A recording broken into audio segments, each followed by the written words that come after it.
সম্মানিত উকিয়াবাসী, আসসালামু আলাইকুম ওয়া রাহমাতুল্লাহ। আপনারা জানেন, বিগত ২৬ জুলাই আগস্টের গণবিপ্লবে আমরা একটি নতুন বাংলাদেশ পেয়েছি। সেই নতুন বাংলাদেশকে ন্যায় ইনসাফ ভিত্তিক, দুর্নীতিমুক্ত, বৈষম্য মুক্ত একটি সমাজ বিনির্মাণের জন্য জামাত ইসলামী কাজ করে যাচ্ছে। আগামী ১৯শে জুলাই ঢাকার সরোয়ার্দী উদ্যানে শরৎকালের বৃহত্তম জাতীয় সমাবেশ আয়োজন করেছে বাংলাদেশ জামাত ইসলামী।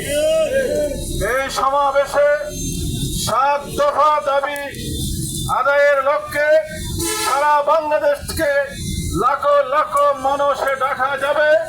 সেই সমাবেশের মধ্য দিয়ে আমরা ৭ দফার মুক্তি আন্দোলনকে সফল করার জন্য দাবি জানাবো এবং আমরা মনে করি সারা বাংলাদেশের মানুষ জেগে উঠেছে। সারা দেশের মানুষ নতুন একটি বাংলাদেশ বিনির্মাণের জন্য সামনে তাকিয়ে আছে। আমরা আজকে সেই মহাসমাবেশ সফল করার জন্য উখিয়া সদরে আমরা মহাসমাবেশের লিফলেট বিতরণ করেছি। এই লিফলেট বিতরণ করতে গিয়ে উখিয়াবাসীর আমরা আন্তরিকতা, স্বতঃস্ফূর্ত সমর্থন আমরা লক্ষ্য করেছি। আমরা আশ্বস্ত হয়েছি আগামীর নতুন বাংলাদেশ বিনির্মাণে জামাত ইসলামীর নেতৃত্বে এই দেশবাসী ঐক্যবদ্ধ হবে ইনশাআল্লাহ। আমরা উখিয়া টেকনাফবাসী নানা সমস্যায় জর্জরিত।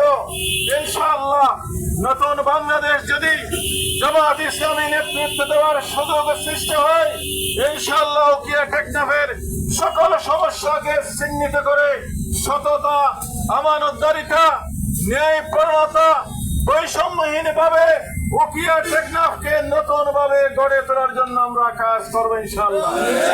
আপনাদের সকলের সহযোগিতা কামনা করে ১৯শে জুলাইয়ের জাতীয় সমাবেশের সফলতা কামনা করে সবাইকে ধন্যবাদ জানিয়ে আমার বক্তব্য এখানে শেষ করছি।